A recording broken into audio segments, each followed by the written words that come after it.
Car में Putin ने PM Modi से क्या की सीक्रेट बातें। परमाणु बम बनाने से बस एक कदम दूर था ईरान। मुनीर के बढ़ते कद से परेशान है पाकिस्तान के रक्षा मंत्री। पुतिन भारत पर पत्रकार ने पूछा सवाल तो बौखलाए ट्रंप।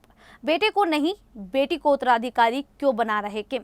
नमस्कार, मेरा नाम है शालिनी और आप देख रहे हैं द न्यूज़ 50। स्वागत है आपका हमारे खास प्रोग्राम दुनिया के हालचाल में। चलिए नजर डालते हैं इन बड़ी खबरों पर विस्तार से। रूसी राष्ट्रपति व्लादिमीर पुतिन ने 3 सितंबर 2025 को बीजिंग में कहा कि अब दुनिया को एक ध्रुवीय नहीं बल्कि बहुध्रुवीय व्यवस्था की जरूरत है। उन्होंने ये बात एससीओ समिट और चीन की विक्ट्री परेड में शामिल होने के बाद कही। उनका इशारा अमेरिका की ओर था, जिसे वे दुनिया पर हावी होने वाला देश मानते हैं। पुतिन ने कहा कि सभी देशों को बराबर अधिकार मिलने चाहिए और कोई भी देश दूसरे से ज्यादा ताकतवर नहीं होना चाहिए। उन्होंने एससीओ और ब्रिक्स को ऐसे मंच बताया जहां देश बराबरी से बात कर सकते हैं।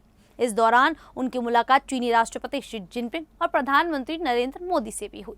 पुतिन और मोदी ने 45 मिनट कार में अकेले बातचीत की, जो काफी चर्चा में रही। पुतिन ने मोदी को अमेरिका के राष्ट्रपति डोनाल्ड ट्रंप से हुई अपनी बातचीत के बारे में भी बताया। पुतिन का बयान अमेरिका और पश्चिमी देशों द्वारा रूस पर लगाए गए प्रतिबंधों और ट्रंप की व्यापार नीति के विरोध में था। पुतिन का कहना था कि भारत, चीन और रूस मिलकर दुनिया में एक नया संतुलन बना सकते हैं जहां किसी एक देश का दबदबा ना हो।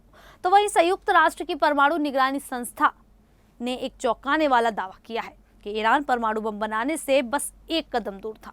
रिपोर्ट के अनुसार 13 जून को इजरायल के हमले से पहले ईरान ने 60% तक संवर्धित यूरेनियम का भंडार 440.9 किलोग्राम तक बढ़ा लिया था। ये मात्रा मई की तुलना में 32.3 किलो अधिक थी। परमाणु हथियार बनाने के लिए यूरेनियम को 90% तक संवर्धित करना होता है और 60% का स्तर उसके बहुत करीब माना जाता है।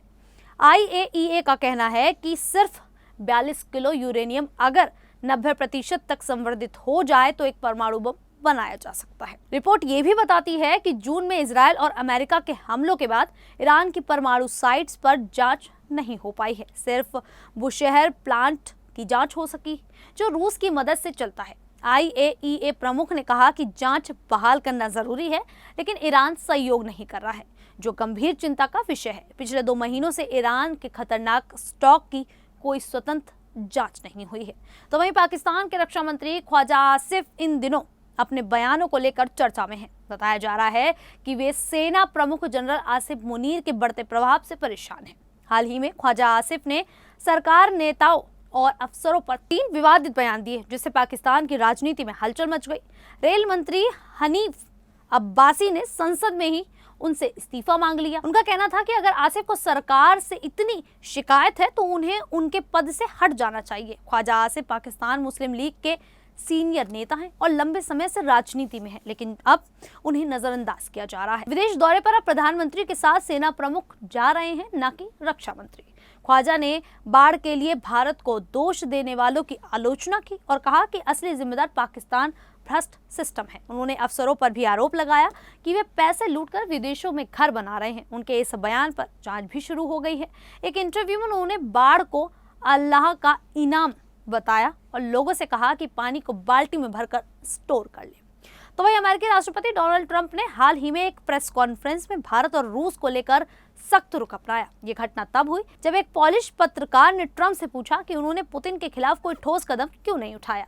इस सवाल पर ट्रंप गुस्से में आ गए और बोले, आपको कैसे पता कि कार्रवाई नहीं हुई। उन्होंने पत्रकार से यहाँ तक कह दिया कि वह कोई और नौकरी ढूंढ ले। ट्रंप ने कहा कि अमेरिका ने रूस से तेल खरीदने पर भारत पर द्वितीयक प्रतिबंध लगाए। उन्होंने बताया कि भारत पर 25% का रेसिप्रोकल टैरिफ और 25% का एक्स्ट्रा टैरिफ लगाया गया, जो 27 अगस्त से लागू हो गया। इससे कुछ भारतीय उत्पादों पर कुल टैरिफ दर 50% तक पहुंच गई है। उसका असर भारत के अमेरिकी बाजार में निर्यात पर पड़ा है।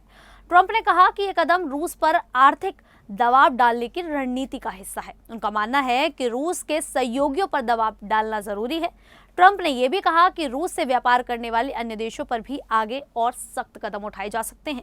ये बयान अमेरिका की कड़ी विदेशी नीति को दर्शाता है। तो वहीं उत्तर कोरिया के तानाशाह किम जोंग उन की बेटी किम जो आह एक बार फिर चर्चा में है। 15 साल की किम जो आह को किम का संभावित उत्तराधिकारी माना जा रहा है। किम जोंग उन के 3 बच्चे हैं, एक बड़ा बेटा, फिर किम जो आह और फिर एक छोटा बच्चा। लेकिन अब तक किम जो को ही केवल पिता के साथ सार्वजनिक रूप से देखा गया है।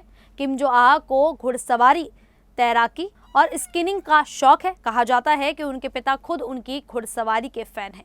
खास बात यह है कि उत्तर कोरिया में सिर्फ नेता को ही सम्मानित कहा जाता है और अब किम जो आह को भी यह दर्जा दिया जाने लगा है। उत्तर कोरिया पर 1948 से किम परिवार का राज है, लेकिन अब तक सभी नेता पुरुष रहे हैं।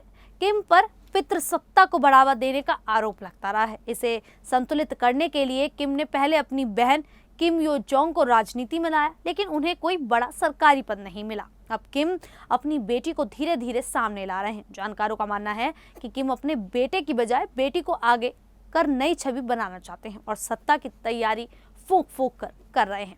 आप सभी को ये जानकारी सुन कैसा लगा कि आखिरकार किम जोंग अपने बेटे की जगह बेटी को आगे किन कारणों से लेकर आ रहे हैं? अगर आपकी कोई राय है तो आप हमें कमेंट करके जरूर बताइएगा। अभी के लिए इतना ही, फिर हाजिर होंगे ऐसी ही देश और दुनिया से जुड़ी बड़ी खबरों के साथ। तब तक के लिए देखते रहिए द न्यूज़ 15।